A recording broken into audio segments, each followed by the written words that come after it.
Hello. Let me tell you my story. One day, my husband brought home a 3-month-old infant.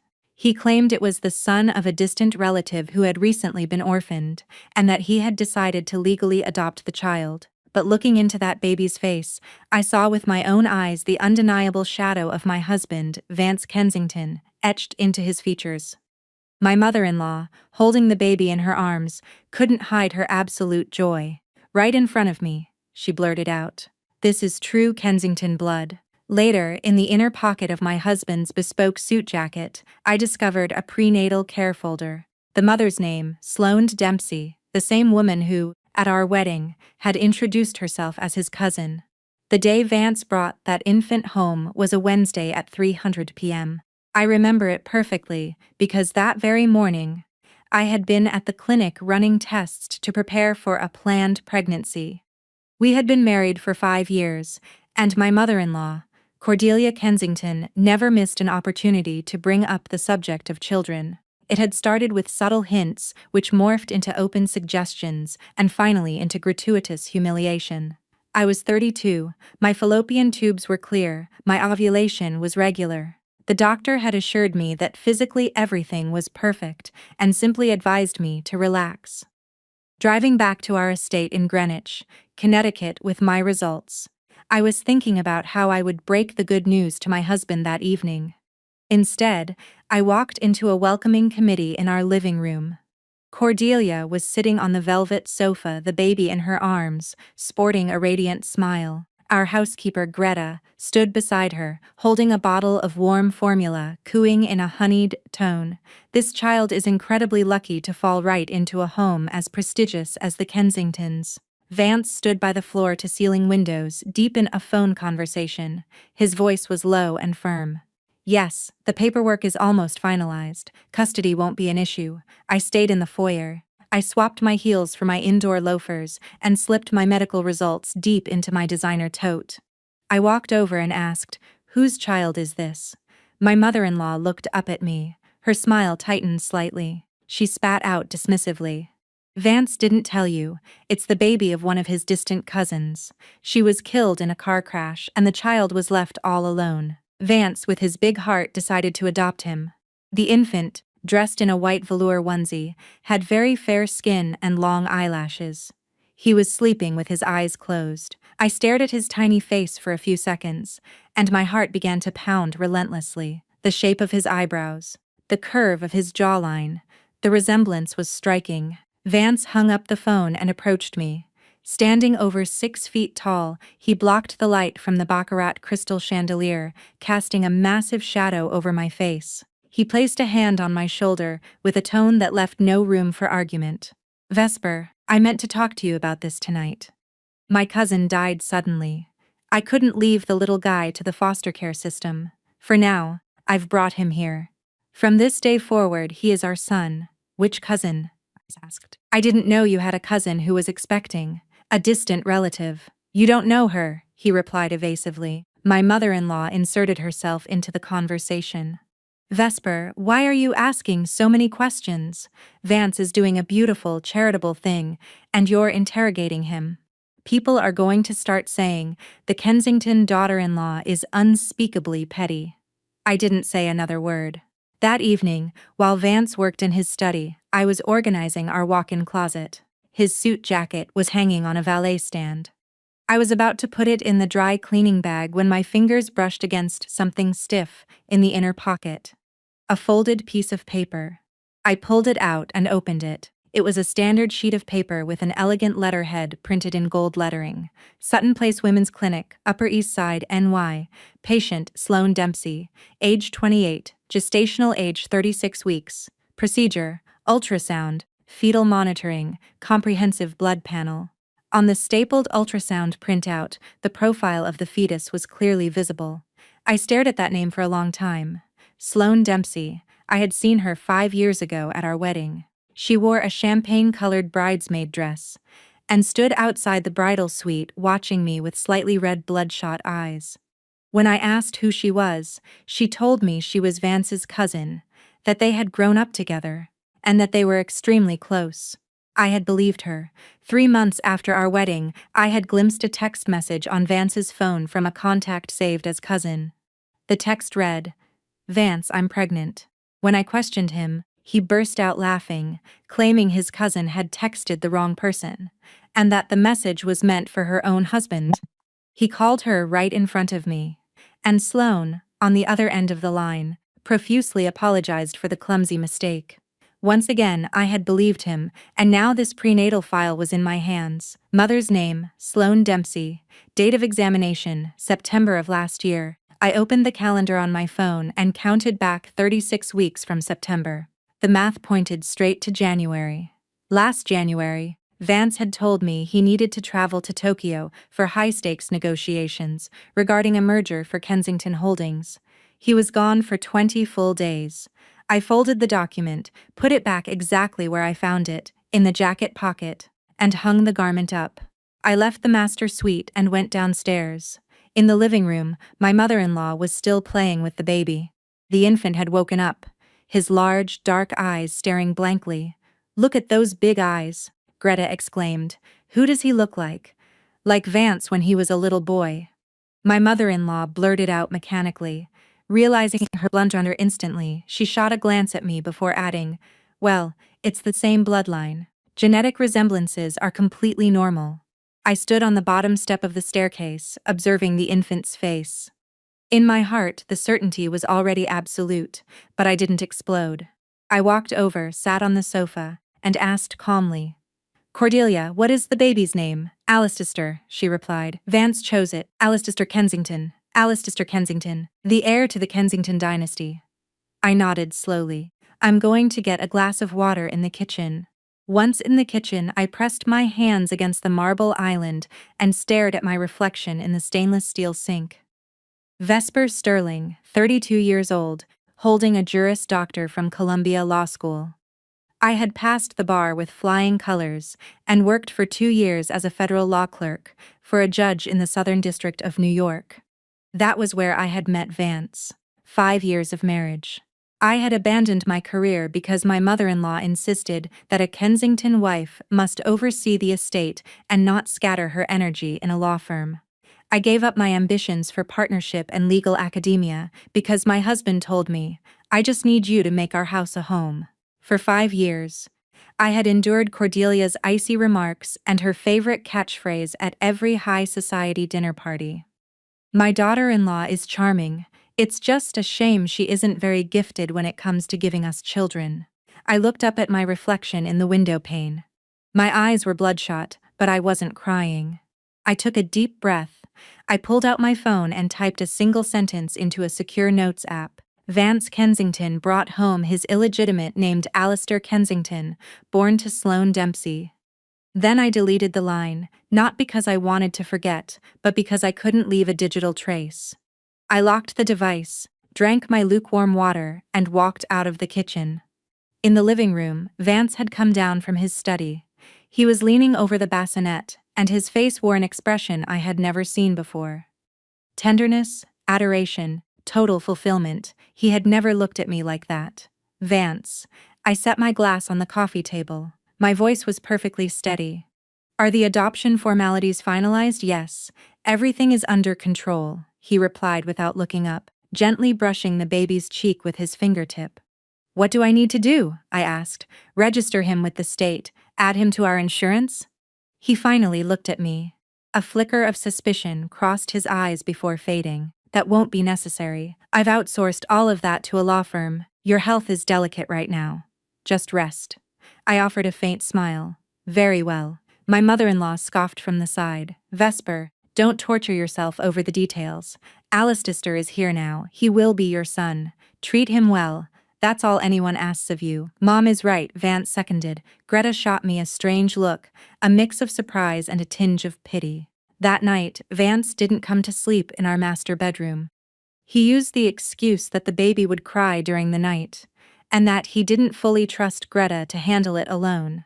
I lay awake in the king-size bed, listening to the muffled sounds coming from the adjacent nursery, the infant's cries, Vance's soothing voice, and the footsteps of my mother-in-law, who even in the middle of the night came down to dot on her grandson.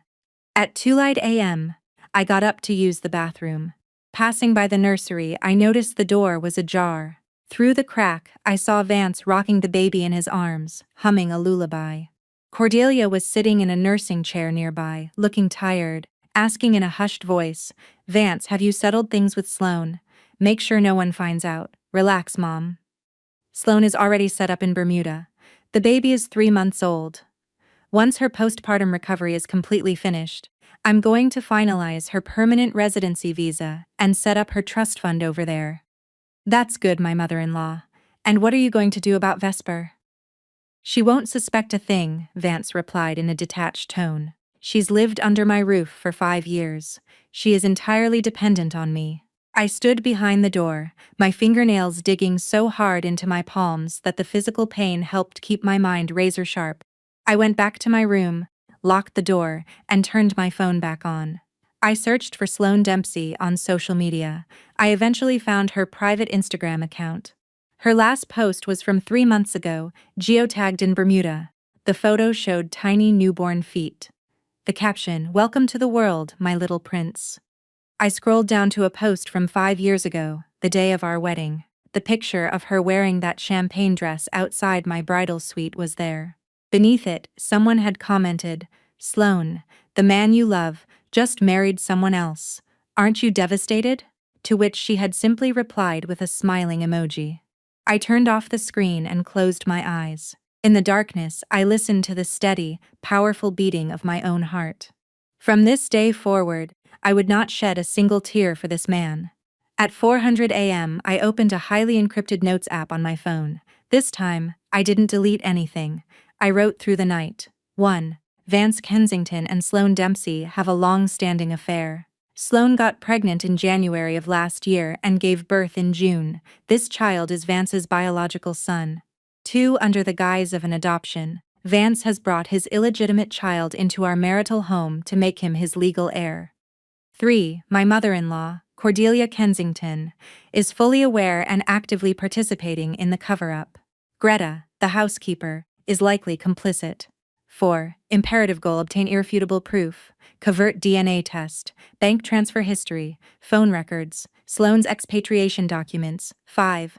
Contact a ruthless attorney to evaluate options for an at-fault divorce, massive spousal support, and a lump sum settlement for emotional and financial damages. 6. Absolute rule: show zero emotion, maintain the status quo to buy time. Once the note was finished, I locked it behind a complex passcode only I knew. At 6 a.m. before dawn, I showered and went downstairs to make breakfast. Greta was already in the kitchen. When she saw me, she jumped. "Mrs. Vesper, why are you up so early? I can handle everything." "You were up half the night with the baby. Please get some rest." I tied my apron, opened the Sub-Zero refrigerator, and took out eggs and butter. Vance likes his eggs sunny side up with the yolk perfectly runny. I'll make them. Greta stood frozen beside me, watching me as if she wanted to formulate an apology. Finally, she turned on her heel and left. I stood at the wolf range, listening to the butter sizzle in the skillet. I cracked the egg. The white set instantly while the yolk remained intact and glossy. Looking at, I remembered that 5 years ago, right after our wedding, I didn't even know how to fry an egg. Vance had told me he loved flawless, sunny side-up eggs. I had practiced for an entire month, my hands sometimes dotted with burns from popping grease until I mastered it. At the time, I foolishly thought that by working harder, I would be a floss wife and bring happiness to this family. What absolute irony today. Breakfast was plated when Vance walked out of the nursery. He had dark circles under his eyes, but seemed to be in an excellent mood. He sat at the island, admired his plate, and offered a faint smile. "Why are you up so early?" I couldn't sleep. I poured him a cup of black coffee and sat across from him. "Vance, I need to tell you something." "I'm listening," he said, leaning over his plate. "I got my medical results back from the clinic yesterday. The gynecologist confirmed that everything is perfectly normal with me. I can conceive a child without any difficulty." Vance's fork paused in midair. He slowly raised his head, locking eyes with me. I held his gaze, articulating in a soft but distinct voice, "I want a child, our own child. A lean silence fell over the kitchen. Vance put his cutlery down, leaned back in his chair, and stared at me with an unreadable expression. I expected him to fake joy, or at least say something comforting. Instead, he simply stated, "Vesper, we have Alistair now. The subject of another child isn't pressing. Focus on your health first, but my tests show that." He stood up abruptly, tossing his linen napkin onto the counter. "I have a crucial board meeting this morning. I won't be home for dinner." He walked out of the room. I sat alone at the island. The sunny side-up egg on my plate had grown cold, the yolk congealing into a dull film. I picked up my fork and ate it bite by bite, even though it tasted like nothing. That evening, Vance indeed did not come home. Cordelia locked herself upstairs with the baby. Greta was washing dishes in the kitchen. I sat alone on the living room sofa. The television tuned to a cable news network I wasn't listening to. My phone buzzed. An iMessage from an unknown number, "Mrs. Kensington. It's Sloane Dempsey. Vance must have explained everything to you. I hope the baby's presence isn't too much trouble. Vance and I truly love each other. Only his family's opposition forced him to marry you. Now that we have a son, you should step aside and let us build our life. Don't worry, you won't leave empty-handed. Vance will compensate you generously." I read the message 3 times. I took a screenshot and immediately moved it into my encrypted vault. Then I replied, "I understand perfectly." The response was instant. "Are you really willing to make things easy for us?" "That is admirable, Mrs. Kensington. You are a good woman, a good woman." I turned off the screen. I stood up and walked toward the nursery. The door was wide open. My mother-in-law was pacing the room, gently rocking little Alistair. "My sweet Alistair, be a good boy, my treasure. Grandma's whole heart. When you grow up, the entire Kensington Empire will belong to you." Greta was nodding as she watched.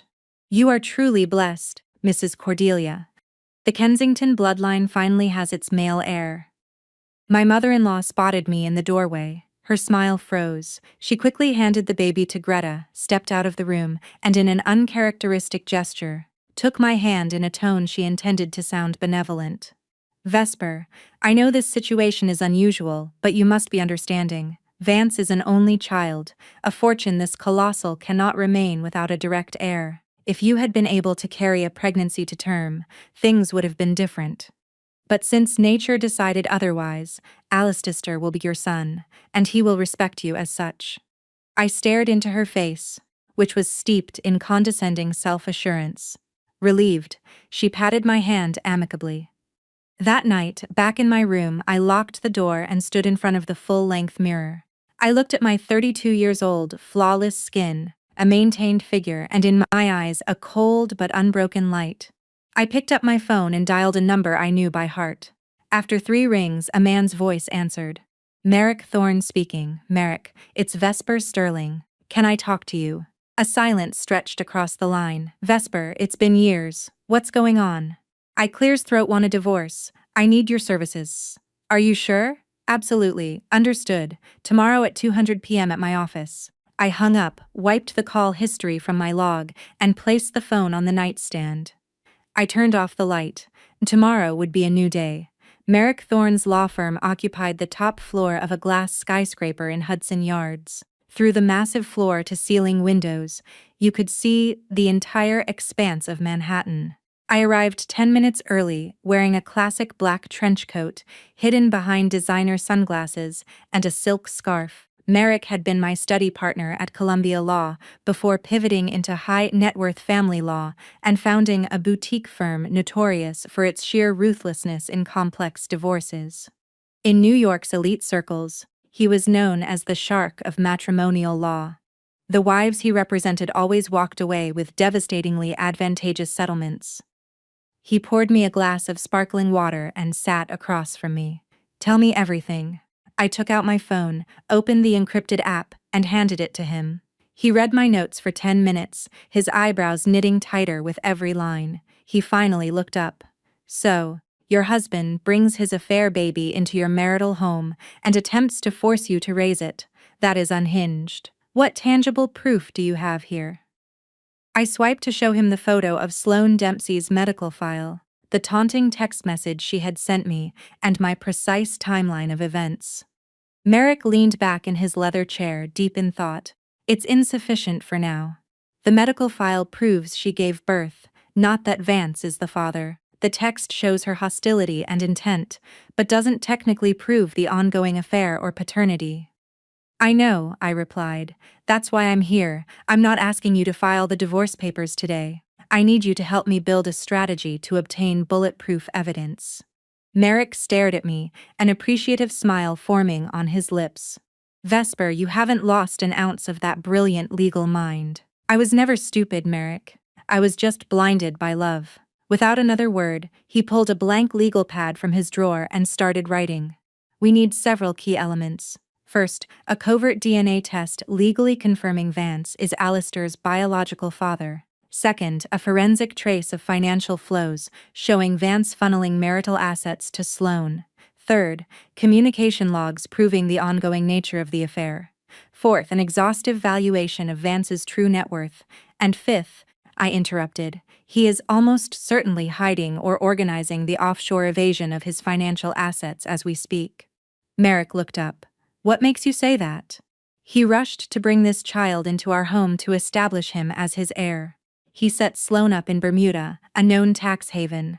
This isn't the behavior of a husband managing a side piece. He's preparing for a midterm exit strategy, probably a divorce initiated by him or relocating permanently, leaving me with nothing. Merrick put down his pen, his gaze turning deadly serious. Vesper, if your intuition is right, it means that, if he manages to transfer the majority of his personal wealth and his shares in Kensington Holdings into offshore trusts or shell companies, you'll be left fighting over crumbs during equitable distribution. I nodded. Which is why I have to stay one step ahead. Merrick scribbled a name and an address on a card and handed it to me. It was the contact for a private intelligence firm run by Elias Vance, a former FBI financial crimes agent specializing in forensic accounting and complex domestic espionage. Go see him, tell him I sent you. He'll handle the covert DNA swabbing and set up discreet surveillance. Don't worry about the retainer for now. We'll settle the bill when we bleed him dry. I took the card and stood up. Thank you, Merrick. Don't thank me. He stood up as well. Vesper, when you quit your clerkship at the SDNY, I tried to stop you. I told you a brilliant woman shouldn't sacrifice her career for a man. You told me you loved him and he would never let you down. Look where we are. I didn't answer. The worst mistake a brilliant woman can make is erasing herself for a man's ambition, he concluded. But the most important thing is that you finally woke up. Go keep me updated.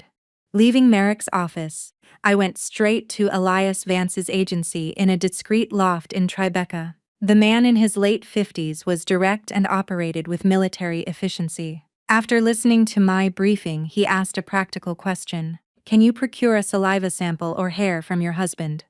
Yes. And the baby as well? Yes. In that case, it'll take a few days. He pulled 2 sealed swabbing kits from a drawer and explained the protocol. Swab them. Put the samples in these sterile bags and call me. A courier will pick them up. We'll have results from a certified lab within a week. I need something else, I continued. I need to know exactly what is being said and planned inside my house. Elias thought for a moment. Planting listening devices and hidden cameras in a private residence is legally risky, but technically feasible since you legally reside there. We can install micro cameras. Can you guarantee a window of time when the house will be completely empty? Yes. I'll make sure the housekeeper and my mother-in-law are out. Excellent. Pick the day. I'll send a technician posing as an HVAC repairman to install the gear invisibly. We agreed on the following Thursday afternoon. Vance would be at his Wall Street office. Cordelia would be at her country club bridge tournament, and I would send Greta to the other side of the state to pick up specialty catering. Back at the house, routine resumed. Vance left at dawn and came back late. When he was home, he locked himself in Alistair's nursery. Cordelia didn't let the infant out of her sight. Greta busied herself, avoiding my eyes, occasionally shooting me guilty glances. I felt like a ghost in my own mansion. No one asked how I was doing. No one noticed I hadn't smiled in days, but I didn't care. I no longer needed their validation. On Thursday afternoon, Elias's technician arrived exactly on time, wearing the uniform of an elite climate control service company. While I pretended to read a novel in the living room, I watched him rapidly install pinhead-sized micro cameras. In the baccarat chandelier, on a bookshelf in Vance's study, inside an outlet near our bed, and inside the smoke detector in the nursery, 6 cameras total, covering all key living spaces. Before leaving, he showed me the dedicated app on my phone. The high-definition video and audio capture were flawless. That evening, Vance came home early. He went straight to Alistair's room. I activated the video feed on my screen. I watched him pick the baby up, pacing the room and whispering into his ear. I turned up the volume. "My son, Daddy is building you an empire of gold. Everything the Kensingtons own will be yours." My finger hovered over the touchscreen, shaking slightly. It wasn't sadness. It was a cold, methodical rage. I had managed this estate for 5 years. I had endured his mother's psychological abuse, sacrificed my law degree and my future for him, and at the end of it all, he was whispering to his affair, baby, that the entire family fortune would go to him, relegating me to the role of an unpaid extra, a respectable cover for his double life with Sloane. I closed the app and breathed slowly. Stay calm, Vesper. If you lose your cool, you lose the game. The next morning, I swabbed Vance's electric toothbrush. In the nursery trash can, I retrieved a soiled diaper containing the infant's epithelial cells. I sealed everything in the sterile bags and notified Elias's agency. A few days later, the private investigator handed me a secure flash drive containing a forensic audit of Vance's financial flows over the last 3 years.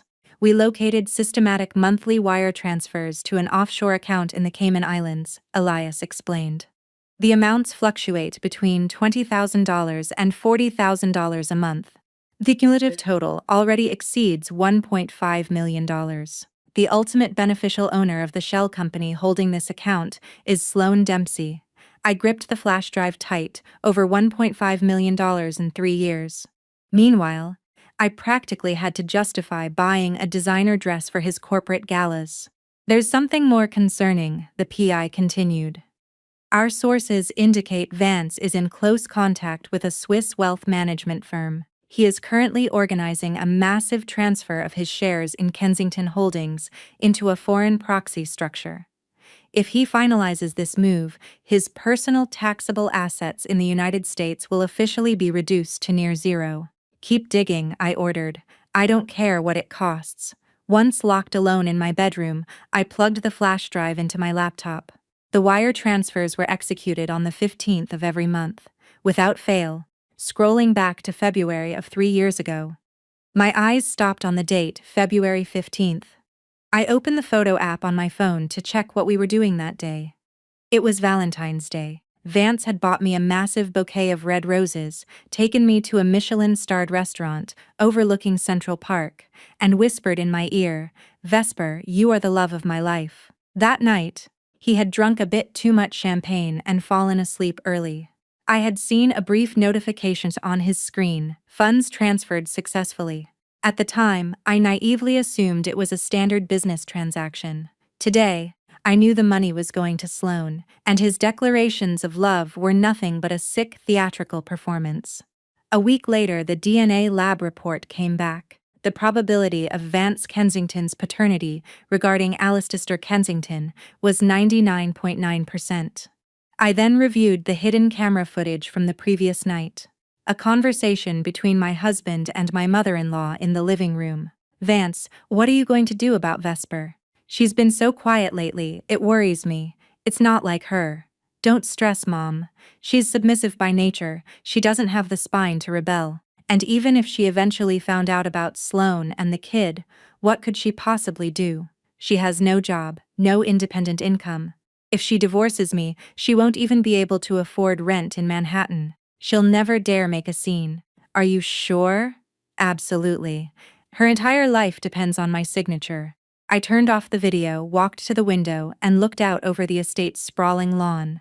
Cordelia's prized rosebushes were in full bloom. I sent a text to Merrick, evidence secured. "When do we strike?" The reply came immediately. "Wait a little longer. The exact mechanics of his offshore asset transfer aren't fully executed yet. Let him put it all in motion so we can nail him criminally for fraudulent conveyance and tax evasion. How are you feeling? Merrick asked in a second text. I have never felt so powerful. It was the truth. When you stop loving someone, when you expect nothing more from them and abandon all illusions, you achieve absolute freedom.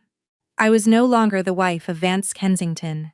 I was Vesper Sterling, 32, technically unemployed, but armed with a bulletproof dossier, a ruthless lawyer, an elite investigator, and an iron will to burn his world to the ground. And then our master plan almost derailed due to a totally unforeseen biological event. For 3 consecutive mornings, I was hit with violent nausea and dizziness the moment I got out of bed. The smell of brewing coffee made me gag uncontrollably. Assuming it was a stomach bug, I took over-the-counter meds to no avail. On the 3rd night, looking in the bathroom mirror, a realization struck me like lightning. My period was 2 months late, my heart skipped a beat. Taking advantage of Vance being out, I took an Uber to an all-night pharmacy. I bought 3 pregnancy tests from different brands. Back home, behind locked door, I took them. 3 times in a row, 2 bold pink lines appeared. I slid down against the cold bathroom tile, staring at the plastic sticks for a long time. I was pregnant. Pregnant? By the man whose ruin I was currently orchestrating, a storm raged in my head. What should I do? Terminate the pregnancy or carry it to term? If I had an abortion, I would permanently cut ties. The divorce would be clean, my freedom absolute. If I kept the baby, I would be tied to the Kensington family for the rest of my life. But on the other hand, this unborn child was the ultimate trump card. A child born within wedlock, the sole legitimate heir to the dynasty, standing against Sloane Dempsey's affair baby. Didn't this family have a medieval obsession with bloodlines and legacy? Hadn't they humiliated me for years, believing I was barren? I stood up, washed my face, and wrapped the tests in a plastic bag. I walked them out to the exterior dumpsters myself, so Greta would never find them. Clear's throat, I went back to my room and sent an encrypted text to Merrick. I'm pregnant. He called me immediately, his voice tense. Are you sure? 3 positive tests. A heavy silence hung on the line. What are you going to do? I'm keeping it. Vesper, think this through. If this child is born, the divorce gets infinitely more complicated. You'll be tethered to him forever. I have thought it through, Merrick. This baby is my nuclear option. The Kensington family operates on a rigid patriarchal model. Cordelia despised me because I couldn't give her an heir. Today I am carrying that legitimate heir. If it's a boy, they'll do anything to stop me from taking him, which gives me infinite negotiating leverage. And if it's a girl, it'll be even sweeter. They'll see their desperately wanted male heir relegated to an illegitimate bastard, while my daughter becomes the only legal direct line to the family fortune. Merrick let out a dark, admiring laugh. Vesper, you are terrifying. That is exactly how you survive in this world. The next day, I went to the clinic to medically confirm the pregnancy. The diagnosis was clear: 6 weeks pregnant, perfect embryonic development, detectable heartbeat. I saved the ultrasound scan to my encrypted vault. Returning to the estate, I found Vance in the living room, lounging in front of the TV while Cordelia fawned over baby Alistair. Greta had just brought in a tray of fresh fruit. I walked over and sat down next to my husband. Vance, I have an important announcement. He turned his head toward me, his eyes carrying their usual indifference. I'm listening. I'm pregnant. The atmosphere in the room froze instantly. Cordelia's hand hovered stiffly over the bassinet. Greta stopped dead in her tracks in the doorway, the silver tray trembling in her hands. Vance's face morphed from indifference to shock, and then to pure, unadulterated disgust. It wasn't joy or even constructive surprise. It was sheer hostility. What did you just say? He gritted out. I am 6 weeks pregnant. The heartbeat is strong. I pulled the ultrasound from my bag and set it on the coffee table. My mother-in-law reacted first. She practically threw Alistair into Greta's arms and lunged at the printout, inspecting it frantically. Her features were twisted in panic. She looked at the paper, looked at me, then turned to her son. Vance, this is impossible. It's a fake. Shut up, Mom. Vance snapped in an icy voice. He stood up and glared at me with pure contempt. Vesper, do you honestly think you can play me with a forged ultrasound? For 5 years, Greta has poured a dose of liquid oral contraceptives into your warm almond milk every single morning. You cannot possibly be pregnant. It is scientifically impossible. I felt a shock of unimaginable violence punch me in the gut. The warm milk Greta religiously prepared for me every morning. I slowly turned my eyes toward the housekeeper. She stood there, ashen. The silver tray slipped from her fingers, crashing onto the hardwood floor with a deafening clatter. Greta, I whispered, my voice barely audible. Is what he's saying true? The woman opened her mouth, unable to make a sound, her pleading eyes darting toward Cordelia. The older woman deliberately looked away. Vance scoffed, completely indifferent. Don't bother interrogating her. I ordered her to do it. I couldn't risk you getting pregnant before Alistair's situation was stabilized. The Kensington bloodline only needs one legitimate heir. A child from you has no place in this family. No place. I held his gaze, standing up to face him. Vance, you claim you've been drugging me with contraceptives without my knowledge for 5 years. Then how do you explain the fact that I am very much 6 weeks pregnant and this child's heart is beating? Either your drugs expired or your supplier conned you. Either way, the biological reality is right here. The lab tests are definitive. If you doubt it, we can drive to the hospital right now for a blood test supervised by a notary. Cordelia snatched the ultrasound again, checking the hospital stamps, the chief of medicine's signature, and today's date. It was flawless. Vance, my mother-in-law stammered, pale as a ghost. This document is completely authentic. So what? Vance ripped the photo from her hands, tore it in half, and threw the pieces on the floor.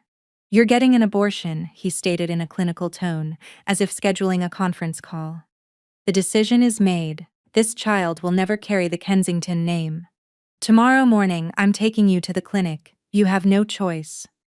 He stepped closer, violently grabbing my chin, forcing me to look into his eyes. Vesper, you live under my roof. You eat at my table. Every dime you spend comes from my platinum card. If I tell you to carry a child, you carry it.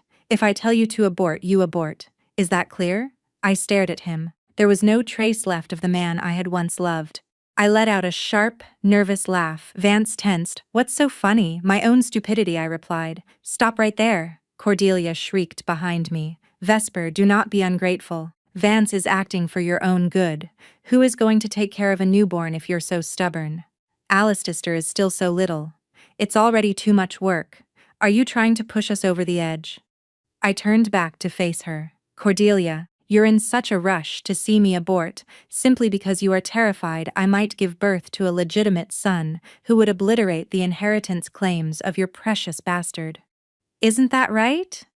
Cordelia's face turned crimson. How dare you speak such vile slander? Enough, Vance barked. Vesper, the discussion is over. Tomorrow morning at 9 a.m., I've booked an appointment at Sutton Place Women's Clinic with a specialist who handles our family's discreet matters. Cooperate, and everything goes smoothly. Otherwise, I will become much less polite. I didn't bother answering. I walked up the stairs and locked myself in my suite. I slid down the door, placing a hand on my still flat stomach. I'm so sorry, my baby, I whispered. I'm sorry to put you through this, but I promise you I will never let them touch you. I grabbed my phone and texted Merrick. Vance knows about the pregnancy. He confessed to poisoning me with birth control. He wants to force me to abort tomorrow at 9:90 a.m. at Sutton Place Women's Clinic. Merrick replied instantly. What are you going to do? I am not aborting. I have a plan, but I need you to pull some strings. Tomorrow morning I will pretend to comply and get in his car. I want you to contact your connections in the medical administration at that clinic. Make sure an extensive pre-op consultation is forced on me the second I arrive. The doctor must draft a report stating a massive medical contraindication to any termination procedure. Consider it done, Merrick answered. Dr. Rosalind Hayes, the deputy director of gynecology at Sutton Place, is an old law school connection of mine who pivoted to medicine. I'm calling her right now. One last thing, I added, draft the marital settlement agreement. The moment I have that medical certificate in hand, I am giving Vance an ultimatum. Since he categorically refuses to let me birth his heir under his roof, I am using this pregnancy to buy my permanent freedom. Have you set your terms? Yes. First, sole legal and physical custody of the unborn child. Vance expressly waives all parental rights and visitation. Second, a lump sum spousal support payment of $3 million wired within 60 hours of signing. Third, I waive all claims to the division of marital assets regarding Kensington Holdings. I leave him his company, but he signs away my freedom unconditionally. Merrick took a moment to reply. Vesper, do you realize what you're giving up? A full trial exposing his assets would net you $15 to $20 million easily. I know, I typed back, but a standard judicial divorce would take years of litigation. He would use all his wealth and connections to destroy me and try to take the child. I don't want his dirty money. I want my freedom and my baby's safety. $3 million is more than enough to rebuild our lives. Agreed. I'm drafting the agreement tonight. I'll get it to you tomorrow. At 7:00 a.m. the next day, I went down to the kitchen. Greta was already there. Seeing me, she almost dropped her dish towel. She shot me a fleeting, terrified look, her face contorted with guilt. I ignored her. I opened the fridge. I deliberately bypassed the glass bottle of almond milk and poured myself a simple glass of store-bought orange juice. Greta approached with heavy steps. Mrs. Vesper, Mr. Vance told me not to serve you breakfast this morning because of your medical procedure. I know. I downed the juice in one gulp. She hesitated, then mumbled.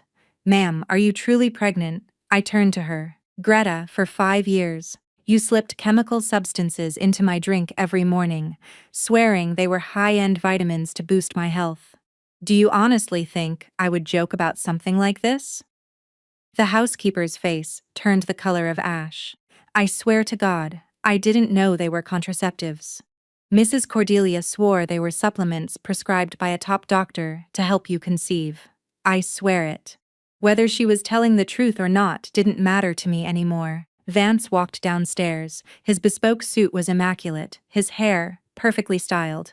He looked ready for a Wall Street boardroom. Seeing me at the island, he snapped coldly, "Let's go." The company Lincoln Navigator was waiting with the family chauffeur. Vance got in the back, and I sat on the opposite side, maintaining maximum physical distance. Throughout the entire drive toward Manhattan, he didn't even glance at me, his eyes glued to his smartphone. Out of the corner of my eye, I could read the contact name, Sloan. He was telling her he was arriving at the clinic to solve the problem permanently and telling her not to worry. I turned my head to watch the avenues of New York roll by. I had lived in this city for 10 years. I knew every street, but today it all felt foreign and distant. The SUV parked in the underground garage of Sutton Place Women's Clinic. Vance got out first, grabbed me firmly by the wrist, and dragged me toward the elevator with a grip so tight I had to stifle a gasp of pain. "No scenes," he whispered in my ear. A raw threat. We went up to the VIP obstetrics floor. The hallways were bright and welcoming, filled with glowing, pregnant women accompanied by their partners. I was the only one walking through this space like a prisoner being led to the gallows by her own husband. The receptionist recognized Vance immediately and beamed. "Mr. Kensington, the doctor is expecting you. Please follow me." We were led into a spacious office. A doctor in his 50s stood up to warmly shake Vance's hand. "Mr. Kensington, a pleasure to see you again." Your mother explained the delicate situation. "Rest assured, it's a routine, perfectly controlled procedure. It won't take more than 20 minutes. He turned to me, a shadow of professional pity crossing his eyes before being masked by a neutral smile. "Ma'am, please hop up on the exam table for a quick ultrasound so we can precisely date the pregnancy." I lay down, the cold gel on my stomach, the wand gliding across my skin. On the monitor, a tiny shape appeared nestled in my uterus. A rapid, steady pulse flickered in the center. The doctor adjusted his measurements. The gestational sac is perfectly positioned. Cardiac activity is excellent. We are at roughly 7 and 1/2 weeks. 7 weeks, one more than my estimate. Vance interjected in a flat tone, standing near the table. "Doctor, when can the procedure be done?" The doctor checked his chart. "In theory today." but state regulations require a comprehensive pre-op blood panel to rule out any surgical risks. We could schedule the procedure for first thing tomorrow morning. Fine. Put it on the books for tomorrow morning, Vance decided. He pulled out his platinum card and tossed it on the desk. Bill, the entire process today. I want the highest level of privacy and comfort for my wife. Just then, there was a knock on the door. A young nurse peeked in. Dr. Hayes needs immediately for an emergency and surgical suite B. The doctor apologized and rushed out, leaving us alone with the nurse. She turned to me. Mrs. Kensington, I need to draw your blood for the pre-op panel. Please follow me to the lab. Vance nodded for me to go. I followed her down the hall, but instead of stopping at the standard lab, she took 2 turns and ushered me into an office bearing a brass plaque. Dr. Rosalind Hayes, Deputy Director. A woman around 35 with short hair and gold-rimmed glasses stood up to greet me with a warm handshake. Vesper Sterling, I'm Rosalind Hayes, a close friend of Merrick Thorne. Have a seat, we don't have much time. She sat across from me. Merrick briefed me on the extreme severity of your situation. Everything is arranged. Under the guise of screening, I am going to diagnose a severe life-threatening hemostasis anomaly. Essentially, a massive risk of uncontrollable hemorrhaging. I will issue an official medical report strictly prohibiting any surgical or chemical termination outside of a highly specialized Level 1 trauma university hospital. No private clinic in New York State will touch you with this file. At the same time, I'm running a real panel to ensure you and the baby are actually healthy. Thank you so much, doctor, I whispered, a massive wave of relief washing over me. Don't mention it. As a physician, seeing women coerced into aborting under pressure from wealthy abusers makes me sick to my stomach. I'm happy to help you protect this baby. She performed a rapid clinical exam, ran an EKG, and personally drew my blood. A few minutes later, she handed me a sealed envelope containing my real flawless results, along with a falsified official's hospital report citing a severe blood coagulation deficit that carried a high risk of fatal hemorrhaging or emergency hysterectomy if operated on. I walked back to the first doctor's office. Vance was waiting, impatiently checking his Rolex. Why did that take so long? He demanded, scowling. There was a line at the lab, I replied calmly.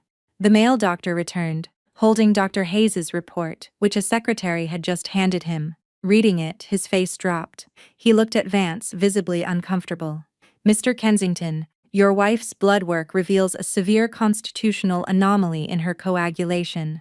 Ethically and medically, I absolutely cannot greenlight a termination procedure in this facility. The hemorrhagic risk is far too high for a private clinic. Vance's face fell. What does that mean? That's impossible. As things stand, yes, a severe hemorrhage could be fatal or require emergency removal of the uterus.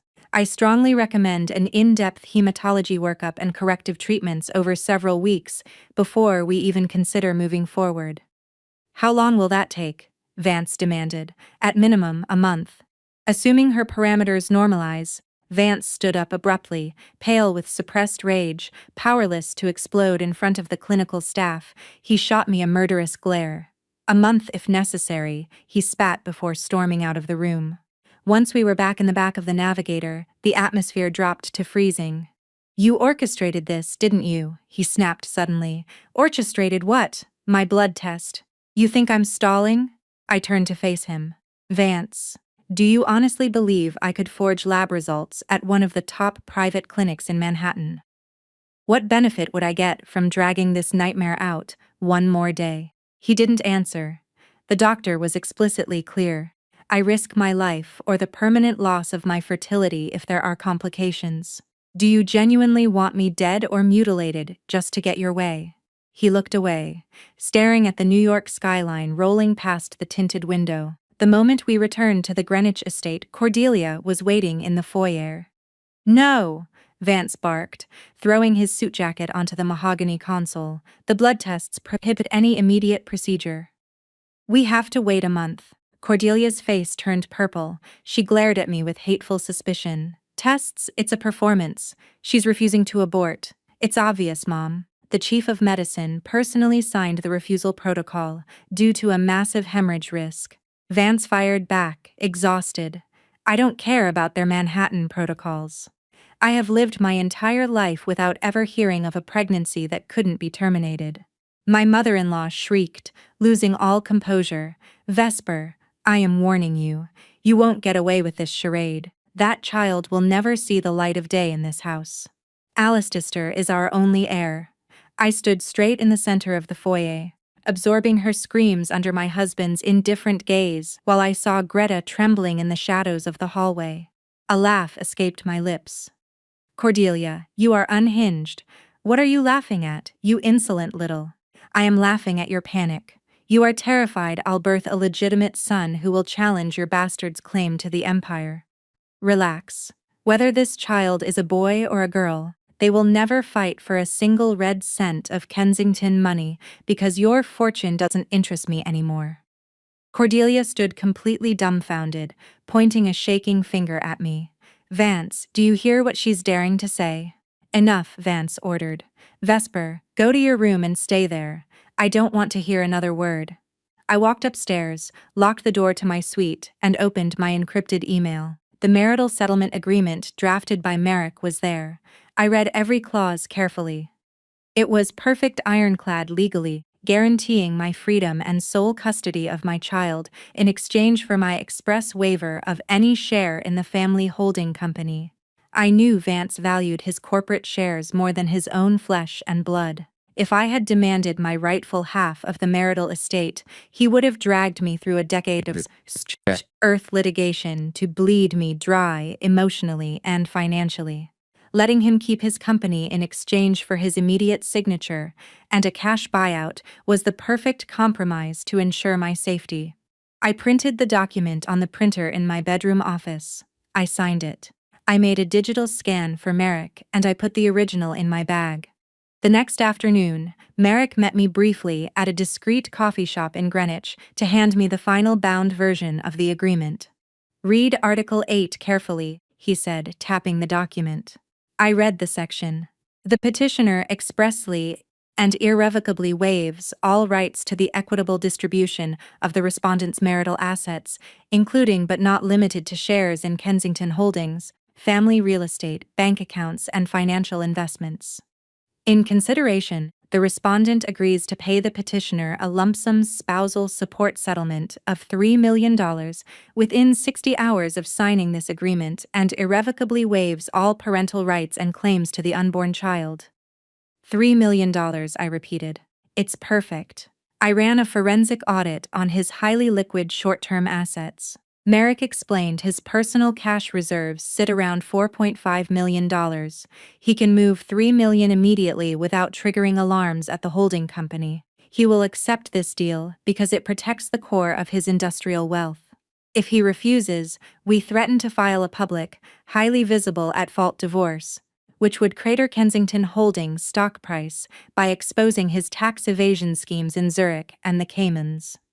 I put the envelope in my bag and stood up. Brilliant, I'm making him sign it tonight. Returning to the estate, I found Greta alone in the living room, frantically dusting the furniture. Vance and Cordelia were absent. Greta, where is Vance? Mr. Vance is in his study. He asked not to be disturbed for dinner. Mrs. Cordelia went out to play cards at a friend's house. The opportunity was ideal. I walked upstairs and knocked firmly on his study door. Come in, his exhausted voice replied. Vance was sitting behind his antique mahogany desk, buried under a mountain of financial ledgers and legal files. Seeing me, he frowned. What do you want? I pulled the divorce agreement from the envelope and dropped it onto the desk in front of him. Sign this. His eyes landed on the bold capitalized title. Marital Settlement Agreement. His face froze. He looked up at me incredulous. Is this a joke? I have never been more serious, Vance. It's an uncontested divorce agreement drafted by my attorney. Take the time to read it, and if the terms suit you, sign it. He stood up, walked around the desk, and approached me menacingly. Vesper, do you honestly think you can dictate terms to me? Everything you wear, the car you drive, the food you eat, it's my money. You have no job, no savings. Where do you think you're going to go? You'll be on the street in a week. What becomes of me is no longer your problem. Sign. He snatched the document angrily and started flipping through the pages. As he read, his features tightened. Reaching the financial clause, he threw the papers onto the table with disgust. $3 million. You're carrying a child I don't want. And you think you can extort $3 million from me? This child is your biological son, Vance. I fired back in a monotone voice. The child you tried to eliminate by secretly poisoning me with contraceptives every morning. He isn't a bastard. He is your legal direct line heir. I will never acknowledge him.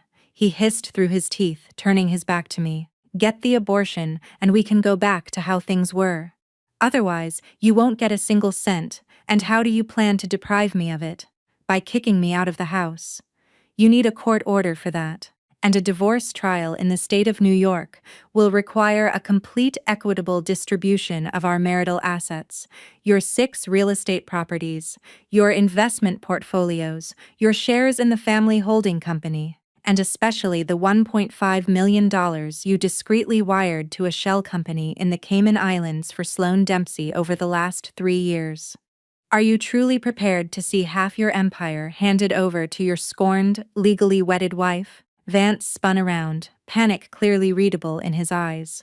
Did you honestly think I didn't know about Sloan? I continued, my tone sharp as glass. Did you think I didn't know Alistair is your son, that you're paying secret alimony to his mother, and that you're preparing to relocate them to Bermuda? I know everything, Vance. Since the very first day you brought that baby home, I found the medical records in your jacket. I had covert DNA tests run that confirmed your paternity at 99.9%. I have tracked every single one of your offshore financial transfers. Vance's face drained of all color. How? How could you possibly access all of that? He stammered, his voice shaking. I allowed myself an icy smile. You forgot that I got my JD from Columbia Law, and that I worked for a federal judge in the Southern District of New York. Vance, you thought your financial structures were bulletproof? To a trained eye, they are embarrassingly amateur-ish. He collapsed into his leather chair, dazed before being seized by a sudden fit of rage. He leaped up, grabbed my wrist with a force that threatened to snap the bone. You're blackmailing me. Enduring the sharp pain, I bored my eyes into his. I am offering you an honorable exit. Sign this settlement, pay the $3 million. Waive your parental rights, and I will disappear from your life permanently without making a wave. If you refuse, tomorrow morning I file an at-fault divorce in Manhattan. I will press criminal charges against you for the covert administration of noxious substances regarding the birth control in my drink. And I will have the SEC and the IRS audit Sloan for receiving embezzled corporate funds via offshore accounts.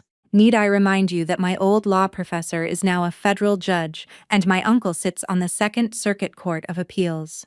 Imagine the media fallout on Kensington holding stock price when this goes public. His grip loosened.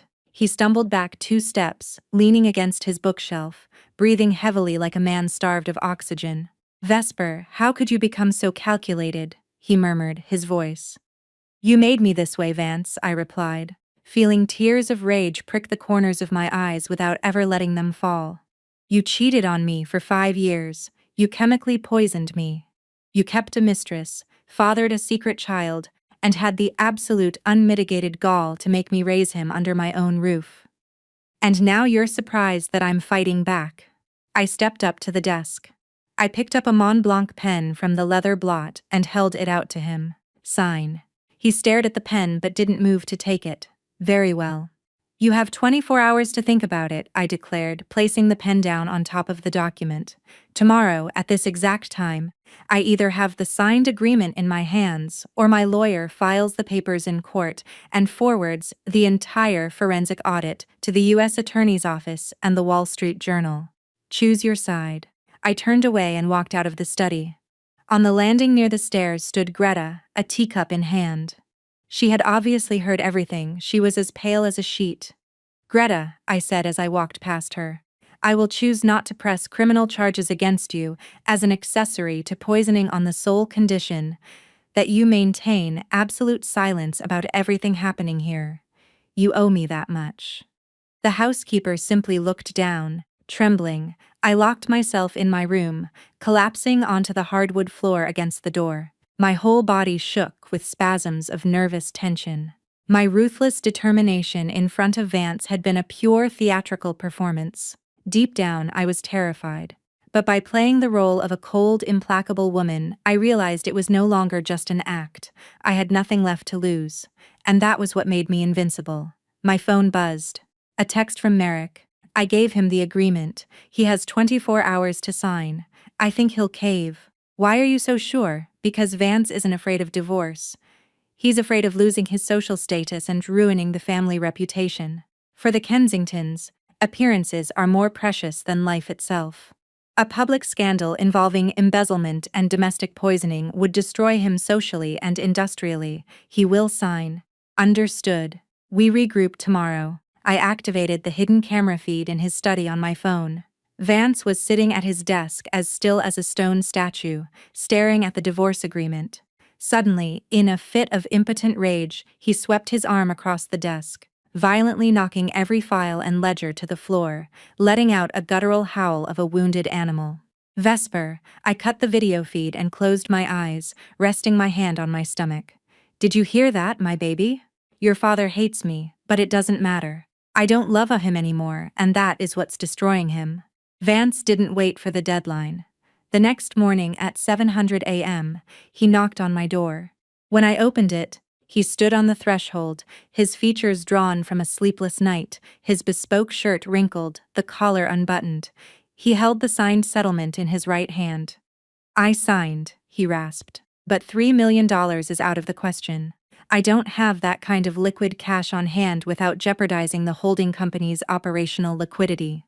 You managed to wire $1.5 million to the Caymans for Sloan. Vance, don't try to convince me you can't find $3 million to guarantee your immunity from federal prison. Those were complex asset transfers. Stop lying, Vance. I cut in coldly. You've lied for 5 years. It's over. He stepped into the room and walked over to the window, turning his back to me. $2 million. I'll wire you $2 million and you leave immediately. $3 million, I repeated inflexibly. You recently siphoned $5 million from the holding company's reserve funds using fake consulting invoices to park it in an escrow account in Zurich. That is textbook corporate fraud. If you don't pay my $3 million, I am handing the audit trail over to the IRS Criminal Investigation Division this afternoon. You won't just risk ruin, Vance. You'll risk a very long stay in federal prison. Vance turned bone white. How? How did you find out about the Zurich account? I told you, your secrets are gone. I sat down at my vanity and calmly began brushing his sign. Vance, it's your only lifeline. He stood petrified in the middle of the room. After a long minute of silence, he walked slowly toward me, dropped to his knees, and looked up at my face with bloodshot eyes. Vesper. His voice broke. Did it really have to come to this? I looked down at the man, literally groveling at my feet. You paved this road, Vance. I know I made unforgivable mistakes. He grabbed my hand, which lay limp in his grip. My relationship with Sloan, the pills. I regret all of it, but I realize today that you are the only woman of true value in my life. Give me a second chance. I'll change, I promise. We will raise this child together. We'll build a real family. I'll banish Alistair and Sloan to Bermuda. I never want to hear from them again. It will just be you, me, and our baby. I violently yanked my hand away from his grip, standing up to step away. Vance, the fact that you are a traitor and a coward is one thing, but do not insult my intelligence. You are telling me you are ready to abandon your own biological son, this Alistair. You've been doing on for months just to save your financial interests and your public image. How could I, for even 1 second, imagine building a future with a creature so utterly repulsive? The man collapsed face first onto the rug, sobbing like a punished child.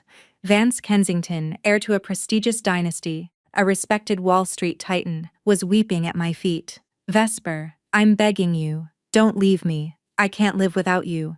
I watched him from above, feeling a complex mix of emotions that contained neither pity nor regret, but an immense weariness tinged with disgust. He still didn't understand what this was about. He thought I was leaving out of jealousy over Sloan or anger over the lies. He couldn't grasp that I was fleeing a marriage where I was never treated as a human being. I was his social prop, a supposedly barren womb in his mother's eyes, a legally binding signature to validate his status. For 5 years, I had lost my identity to the title of Mrs. Kensington. Initial of the financial amendments to the agreement, I repeated. After several long minutes of useless tears, he painfully got up, grabbed the pen, and put his trembling initials on the $3 million clause. He threw the pen on the floor, staring at me with pure hatred. "You'll regret this, Vesper." "Maybe," I replied, retrieving the signed papers. "But right now, my only regret is not leaving 5 years ago." I walked down the stairs, my designer bag tucked under my arm, containing the precious document. Cordelia had just returned and was sitting in the living room, holding baby Alistair while Greta prepared tea. Seeing the papers in my hand, her features hardened. "What is that divorce settlement signed by your son?" Cordelia leaped to her feet, almost dropping the baby, who immediately began to scream in terror. Without a second thought for the crying infant, she lunged at me, trying to snatch the papers. I swiftly dodged her, zipping the document safely into my bag. "You won't get a single cent of Kensington money, you miserable," she shrieked.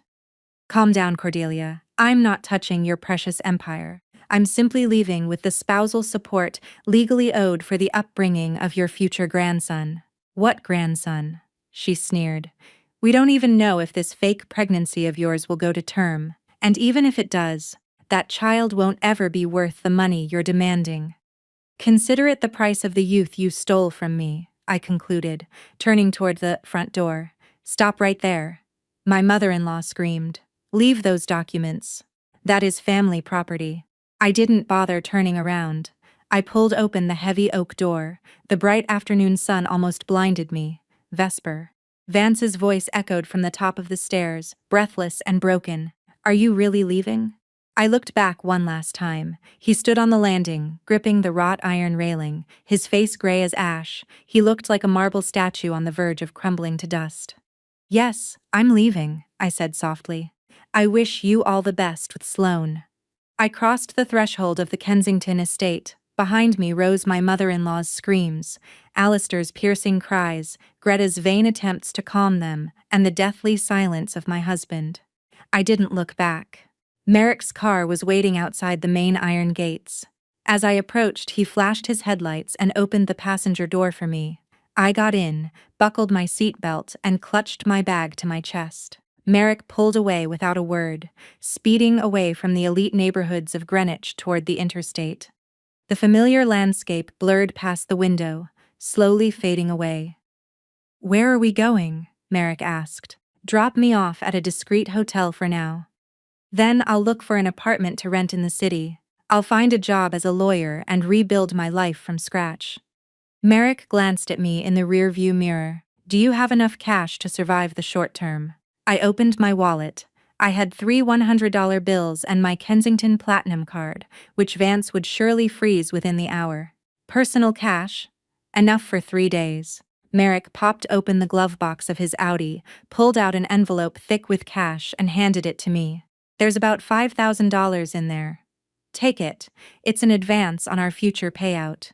I looked at the envelope hesitantly. "Take it, Vesper," he insisted in a tone that brokered no argument, practically forcing it into my bag. "You aren't alone anymore. You have a child to feed. You can choose to skip meals, but the baby doesn't have that option." I placed a hand on my stomach. After a moment of silence, I nodded slowly. "Thank you, Merrick. Thank me when we get a judge to officially rubber stamp this settlement. Take care of yourself." Merrick dropped me off at a high-end discreet boutique hotel in Manhattan and booked me a suite for an entire week. Once inside my room, I locked the door, dropped my bag on the bed, and sat down. The silence of the room was broken only by the low hum of the AC. I took out the divorce settlement. At the bottom of the final page was the jagged signature of Vance Kensington. 5 years of my life, wiped away by a few strokes of ink on legal-sized paper. I walked into the bathroom, turned on the cold water, and splashed my face. My reflection showed a pale woman, eyes tired from nervous exhaustion, but burning with a new, untamable light. As of this moment, I was no longer Mrs. Kensington. I was Vess Sterling, 32, divorcing, pregnant, with $5,300 in my pocket. But I was finally free. I dried my face, went back to the bed, and booted up my laptop to start looking for jobs. 32 years old, JD from Columbia Law, 2 years as a federal law clerk, and a 5-year employment gap. That blank space on my resume was an open wound, but I knew how to frame it. It wasn't a gap. It was a grueling, unpaid boot camp, paid for with my tears and my youth. I had learned to decode human nature at its darkest, to protect myself from master manipulators, and to rise from the worst trials. It was an education no law school could ever provide. My phone buzzed, a text from Merrick. "Vance just called me. He is threatening to press charges against you for extortion and blackmail." I let out a genuine laugh. Let him try. I have the counter-evidence for every single claim. It's a pathetic intimidation tactic. "I know," Merrick replied. "He's a coward. He'll never go through with it. What are your plans for tomorrow?" I looked out the window. The sun was setting over the New York skyline, bathing the city in a warm golden light. Survive first, then live better than anyone else. Merrick's phone call woke me up with a jolt at 2 a.m.'s Vesper. His voice was low, but urgent. "Vance is finalizing the concealment of his remaining assets. I just got a tip from a highly reliable source. Tomorrow morning at 900 a.m., he has an appointment with his corporate attorneys to transfer his entire 15% stake in Kensington Holdings to Sloan Dempsey." I sat bolt upright in bed, turning on the nightstand lamp. 15% stake. What's the current market valuation? Roughly $40 million, Merrick stated. But that's not the worst part. The second the transfer deed is filed, he plans to submit a petition for Chapter 11 personal bankruptcy, declaring himself legally insolvent. If that goes through, all his creditors are frozen, and you will never see a single dime of your $3 million settlement. My legal brain fired up instantly. Where is he right now? At the Greenwich estate. Elias confirmed his Porsche's parked in the driveway. "He's home." "Got it. Vesper, what are you going to do?" "Do not do anything reckless." I hung up without answering. I threw on my clothes, grabbed my bag, and ran out to catch a late-night Uber. 45 minutes later, I stood outside the wrought iron gates of the Kensington estate. It was 3 a.m. The street was plunged into darkness except for a faint light spilling from Vance's second-floor study window. I pressed the intercom button firmly. After several agonizing minutes, Greta's exhausted silhouette appeared at the gate wearing a bathrobe. Seeing me, she froze. "Mrs. Vesper, please, what are you doing here at this hour?" "Open the gate, Greta. This is a matter of life and death." She hesitated, then pressed the unlock button. I pushed through, power walked up the driveway, and took the stairs 2 at a time up to Vance's study. Without knocking, I violently pushed open the heavy oak doors. Vance was sitting behind his desk, surrounded by stacks of legal documents, the glow of his monitor cutting through the dim room. Seeing me, his features twisted in shock. He jumped up. "How did you get in here?" "Very easily." I walked to the desk and scanned the papers scattered across it. The share transfer deeds, naming Sloan Dempsey, the Chapter 11 bankruptcy petition, the liquidation ledgers, everything was there. "Vance, are you seriously about to transfer your 15% stake to Sloan to organize a fraudulent bankruptcy?" I grabbed the transfer deed to read it. His face turned ghostly pale. "Who told you? It doesn't matter. My question is simple. How do you plan to honor the $3 million divorce settlement if you voluntarily strip yourself of your assets?" Vance glared at me. His initial panic slowly morphed into a sick, triumphant smirk. He let out a dark laugh. "Vesper, did you really think you won? In our settlement, it explicitly states that the spousal support is payable from my personal liquid assets if my personal assets are officially reduced to zero by tomorrow morning. What exactly do you plan to seize?" He stepped closer, towering over me with unconcealed contempt. "You threatened me with a massive lawsuit and exposing my assets. Do it. The second I file this transfer and the bankruptcy court declares me insolvent, I will be legally ruined under U.S. law. What do you hope to extract from a legally bankrupt man? And how do you plan to raise that bastard in your stomach without a dime of child support?" I stood perfectly still, holding his furious gaze. Vance grabbed my chin roughly. I told you you will bitterly regret trying to outsmart me.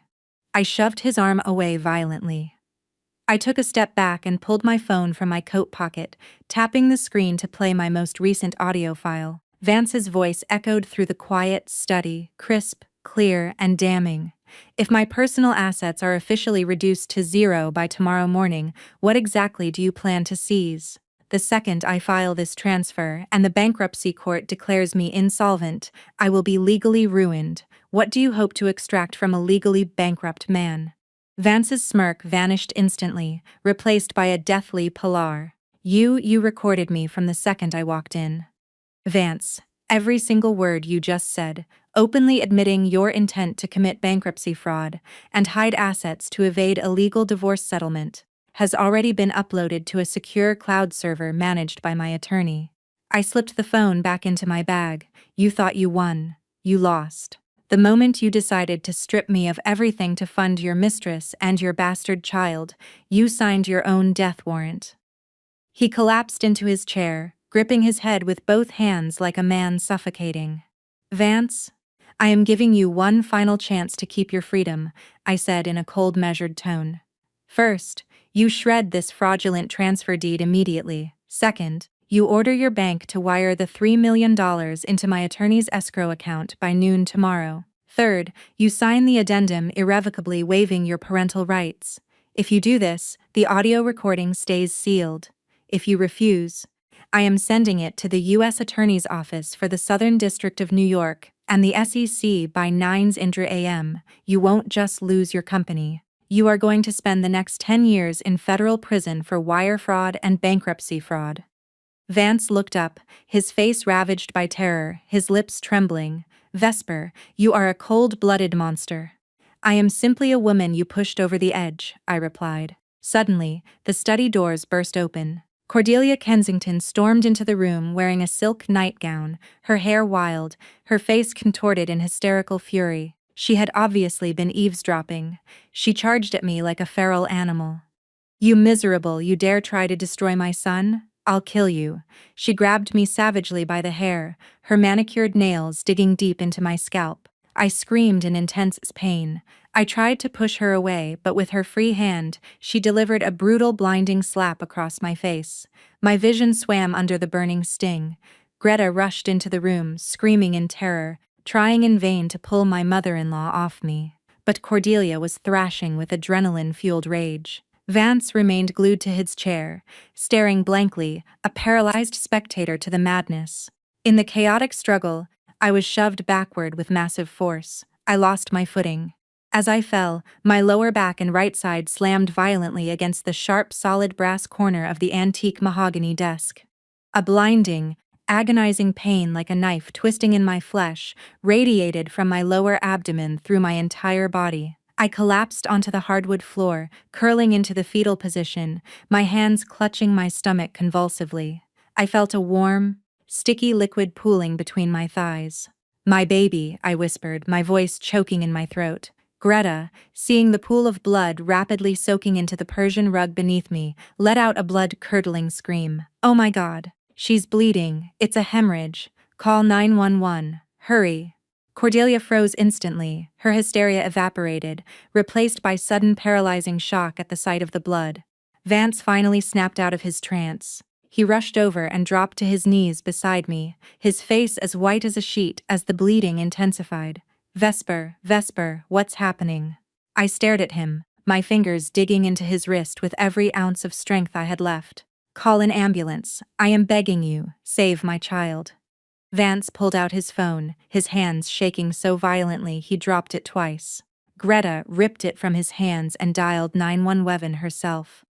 Lying on the floor, I stared up at the baccarat chandelier. The light flickered, making me dizzy. The micro camera Elias had hidden in the crystal was still running, methodically recording every second of this nightmare. The assault, the fall, the hemorrhage, Vance's cowardice.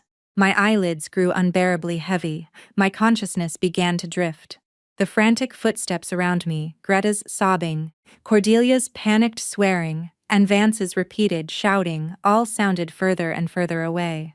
The very last thing I heard before slipping into total darkness was the distant piercing wail of EMT sirens tearing through the Greenwich night. I woke up staring at a pristine white hospital ceiling, the sharp smell of antiseptics filling the room. My right arm was hooked up to an IV drip.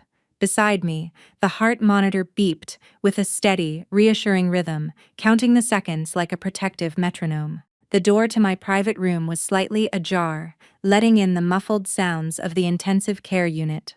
I tried to sit up, but a sharp pain in my pelvis forced me back onto the pillows. I slowly placed my left hand on my stomach. The slight curve was still there. Life was still pulsing inside me. I let out a long breath like a drowning victim, finally breaking the surface of the water. "You're finally awake." A figure in a white coat walked into the room. It was Dr. Rosal and Hayes. She approached the bed, checked the cardiac readouts, inspected the IV line, and nodded with a warm smile. "Your vitals are perfectly stable, and the fetal heart rate is excellent. The uterine contractions have been completely stopped by the medication, but you are on strict bed rest starting today. We cannot risk any further complications. My baby," my voice was terrifyingly. "Your child is safe and sound, Vesper." Rosalind sat on the edge of the mattress, her face turning serious, but it was incredibly close. The blunt force trauma from hitting the desk caused a severe partial placental abruption. "You lost nearly 800 milliliters of blood before the paramedics got you here. 20 minutes later, the fetus wouldn't have survived the lack of oxygen. 800 milliliters of blood? A terrifying amount." Who came with me in the ambulance?" I asked. "Your husband followed the EMTs," Rosalind replied, her brow furrowing. "He sat paralyzed in the surgical waiting room the entire time you were in the O. He refused to leave until we told him you were stable. When they moved you to recovery, he tried to approach your bed, but my staff blocked him per my orders. I stayed quiet, processing the information. Where is he now?" "He left about 2 hours ago." "You were unconscious for nearly 6 hours. He sat in the hallway for 4 of them. Then a young woman came to get him, and they left together. Sloane had come to collect her man." "Vesper," the doctor continued, pulling a neutral manila envelope from her coat pocket. "Before he left, your husband left this at the nurse's station for you." I took the envelope. Inside was a black bank card with my name on it and a single sheet of Kensington letterhead. On it was a single sentence written in Vance's frantic, trembling handwriting.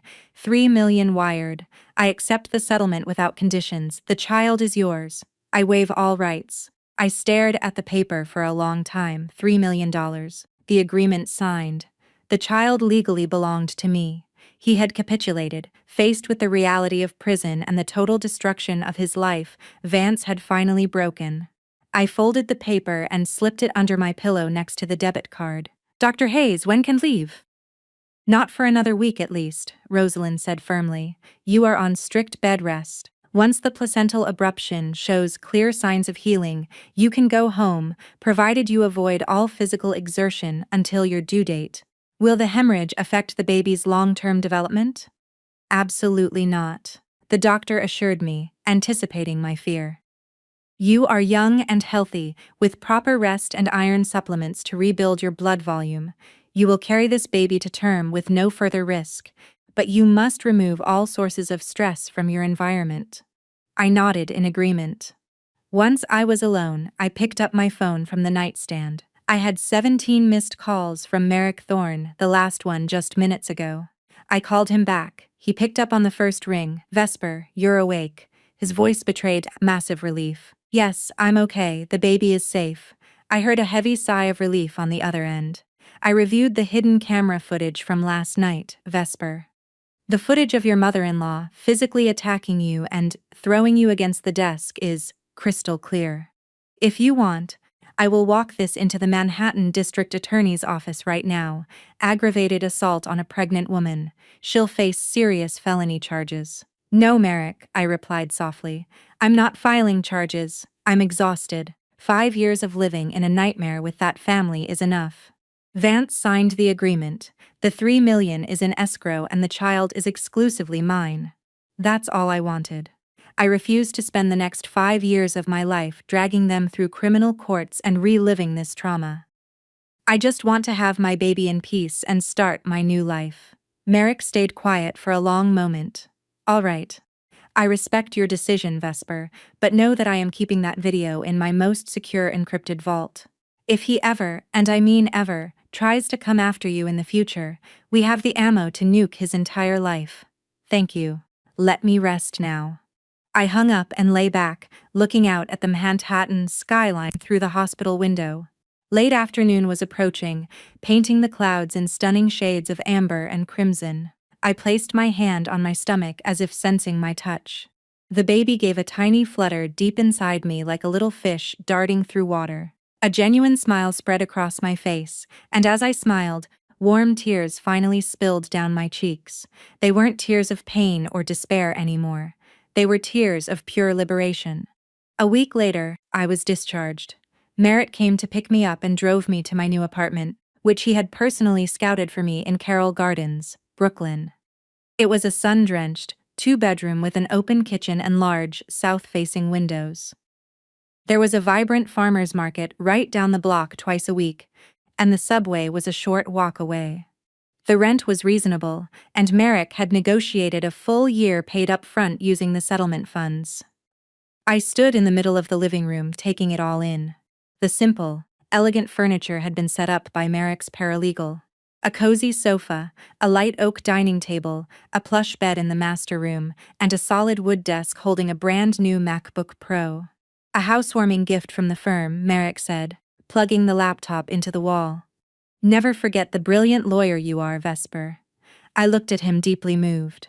Merrick, why have you helped me so much? He smiled warmly. Because you are Vesper Sterling. Because I remember the smartest girl in our Columbia Law cohort whose brilliant future was derailed by Vance Kensington's ego. I can't give you those 5 years back, but I can help you take your power back. Plus, my cut of that $3 million settlement is going to keep my firm very happy for a while. We both burst out laughing. It was my first real unburdened laugh in months. After Merrick left, I sat down at my new desk and booted up the laptop. Staring at the blank desktop, I felt the exquisite thrill of a clean slate waiting to be written. The 5-year marital hell was nothing but a fading nightmare. I set up a new professional email address and started typing my resume. Vesper Sterling, 32, Juris Doctor, Columbia Law School, 2 years. Federal Law Clerk, SDNY, 5 years, Independent Crisis Management. It wasn't a lie. For 5 years I had practiced the daily art of extreme patience, psychological profiling, and mental resilience against absolute adversity. I had learned how to decode the intentions of master manipulators, safeguard my core interests, and rise from the ashes of betrayal. It was an education no Ivy League institution could ever teach. I hit send on my first batch of applications to top Manhattan law firms. I closed the laptop and stepped out onto my small balcony. A crisp autumn breeze brushed my face. Across the street, the windows of the brownstones lit up one by one in the Brooklyn evening. Behind every glass pane was a human destiny. Mine had just begun. My phone buzzed. A text message from an unsaved number. Vesper, it's Sloan. Vance was raided at dawn by the FBI and the SEC. He's been indicted for wire fraud, massive tax evasion, and fraudulent conveyance.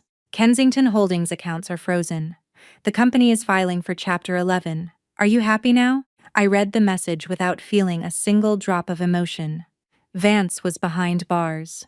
The Kensington empire was collapsing under the weight of its own fraud. Sloan thought I would revel in the vengeance, but I felt neither joy nor sadness. I just felt peace. That man, that toxic marriage, those destructive lies were permanently erased from my world.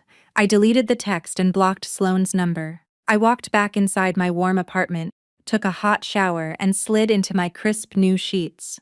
I gently placed both hands on my stomach. The baby gave a soft, rhythmic kick against my palm. Good night, my treasure, I whispered into the quiet dark of my new bedroom. Mommy loves you with all her